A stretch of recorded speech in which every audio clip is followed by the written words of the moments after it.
Square say in Zimbabwe, welcome to our channel, Zim Confessions and Deep Secrets. Kana karkekutan kakuya panino channel, please don't forget to subscribe. Kana chibagara subscribe, but don't forget to comment and share this video.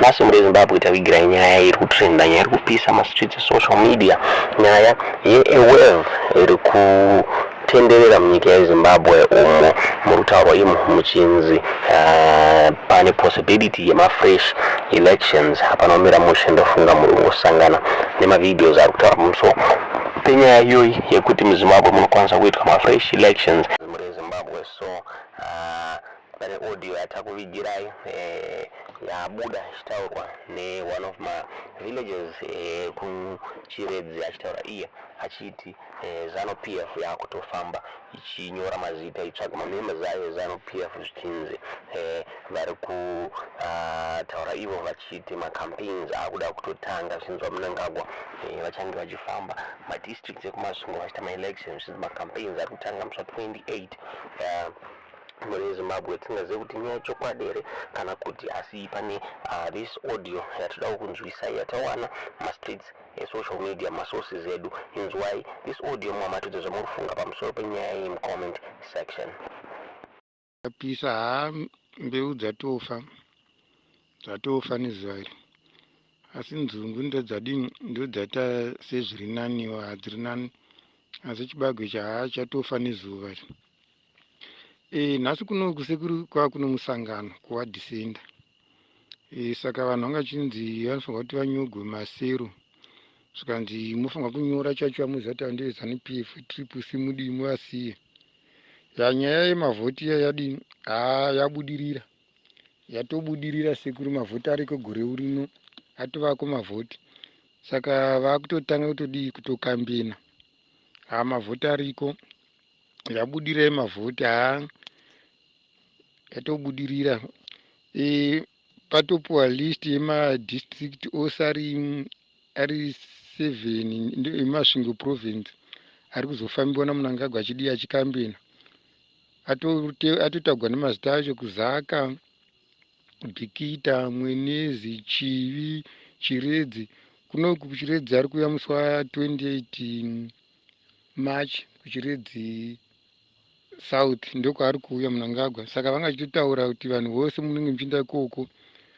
Saka musangano wacho akatokura kutomanikidzira vanhu, asi vanhu vazoti vabva pamusangano vangautaura zvavanoda kwete zvekufungidzira. Ndingangoti tiri pavo pamusangano vanonga vachibvunza kuti imi muri kutiudza zvekuvhota, taifunga kuti matidana kuti muzitiudza kuti tigere sei muno munda, tiudzei tiri kubvisiwe here. Saka pano papa padii vapatsika-tsika. Saka vanhu vazoti vabva pamusangano vakati Mnangagwa kuti muvhoteri gore rino, isu tisitomutsigira, asi akutibvisa futi mumunda imomo. Zviri nani toisa wacho wavasingadi yeye. Saka mavhoti egore rino sekuru Hapana Kumira Mushe vanhu vangachichinga kwete zvekufungidzira. Mnangagwa akawana 120 muno muwadhi medu munomu, panenge patoshandiwa, anenge ashanda ende techidoti ahwina ipapo, kuzi zvinhu zvatochinja kwezvino. Vanhu vari kuenda kuna Chamisa, vose vanhu vatoenda kuna Chamisa. Ava vanhu havana biti vakangozvikanganisawo, tava kundomora huchi apa, vatoirasa zvavo nezvavakaita zvekuda kutengesa triple C kwavakaita, vachifungidza pamwe vachaita mukana uri nani. Vanhu vari kungotaura nezveChamisa, vanhu vanoziva Chamisa, zvana Biti nanaChabangu vose ava hapana anovaziva, vanhu vangachingotaura zvaChamisa chete, ndiye anotongozikamwa. Ndo zvavakuna maelection abudirira, atotaugwa pamusangano patatiri, zvatotaugwa zvikanzi vanhu munonyoresana kumaseu kenyu, asi toda munyore chacho vamuziva kuti ndoye chii, ndoye Zanu-PF. Vanhu akati nabasa nazvo isi tinongononyoresa, asi tinosangana pakunovhota, hatichadi zvaMnangagwa. Zvikuru zvakudhura iko zvino, chikafu chiri kudhura, tiri kutambura, tiri kufa nezhara, hana kana chari kutibetsera. Zvinhu zvachinja sekuru, zvachinja. Chamisa iko zvinhu ari kupinda zvakanaka-naka. Vatotaura madistrict arifamba achikambena iye Mnangagwa, atorerwa pa patoverengewa. Abudirira mavhoti sekuru.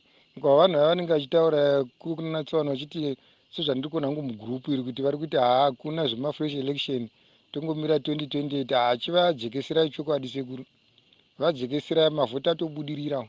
asi kuti date asati rasweta handitozokuudza date, but kuri kutanga kukambinwa next month uyu nhakira tiri kupindawo March naApril ndo pari kukambinwa, kwanzi 2 months vanachikambina. Saka asi date rekuti panovhotiwa tandichazokuudzai, but kukambina kutanga March ndipo pakutanga kukambiniwa ipapo, kutanga muna March vanhu votokambina, ndo zvatovapo izvo. Kupichi foto yechitupa tinoda kuzogadzira nyaya dzeminda. Saka vanhu vaenda ikoko svike zvinhu zvose zvinobva zvachinjiwa hazvina kambotakwana wakafotokopisa zvitupa zvekuti vanhu vemafotokopi vanoita zvemafotokopi aya vakarova mari kuti zvekufungidzira. Vanhu vainda vane mafotokopi hapana chasvika chikataurwa kana zvemafotokopi ichocho, vabva vatotaura zvemaelection wavari kuya. Saka ndonga vangoona kuti vakati vati vanhu musangano Zanu-PF uyai, vanhu vangadini, vanhu vangauyi. Saka vanhu vasumuka nohwando hwavo vachifungidza kuti nyaya dzeminda toda kugadzirirwa zveminda izvi, kana vazama kubvunza ipapo zvikatsikiwa. Saka vanhu vabatikana nazvo, ndipo pavataura nyaya dzemavhoti wawa. Mavhoti abudirira seku 2 months vanachitokambina. Hamene tikoko kwakamira sei kuti kuti vanhu vati vazvizive here? Hakuno kuti atozivisiwa mavhoti ava kutovhotiwa, asi date asati raisiwa. Vangotaura chete kuti kutanga March ndopakutanga kukambiniwa, vanhu vanofamba vachikambina vachiita nezvadhoo to dhoo, zvikanzi vanachasvika chita dhoo to dhoo vachikambina.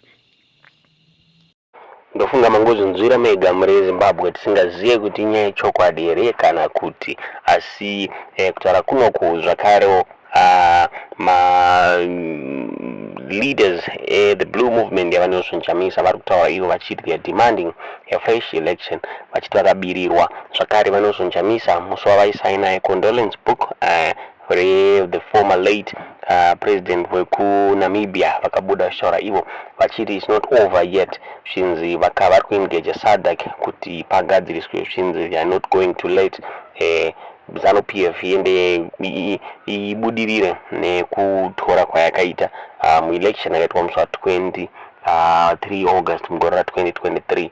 Saka hapana kumira mushe tisingazive kuti nyaya yacho yakamira sei. Tichange chikupai maupdates munguva inotevera muri Zimbabwe. Asi kutaura kuno kuSADC yakataura iyo ichiti yaapprova mafacilities emuno muZimbabwe, yakaenda kuMount Hampton uko kune the new parliament kwayakaenda ichinocheka kuti Zimbabwe inokwanisa here ku hosta the 44th summit yeSADC, apo vamunangagopo vachaitwa the chairperson weSADC muri Zimbabwe. Saka tikuziva kuti zviri kufamba sei. Mamwe masources ari kutaura ivo achiti vachamisa vari kuengeja neSADC, vakabuda vachitaurawo vega vachamisa. Mungacheka mawano mavideos edu ataupload vakabuda vachitaura vachitaura kuengeja SADC, asiwo SADC on the other end the preparatory mission team yayo iri kutaura iyo ichiti they are now ready kuti Zimbabwe ihoste the 44th SADC summit iri kuitwa muna August gore rino muri Zimbabwe. Ndonyaya tatavikirai muzuva ranhasi. Tiudze zvamunofunga pamusoro penyaya iyi mucomment section.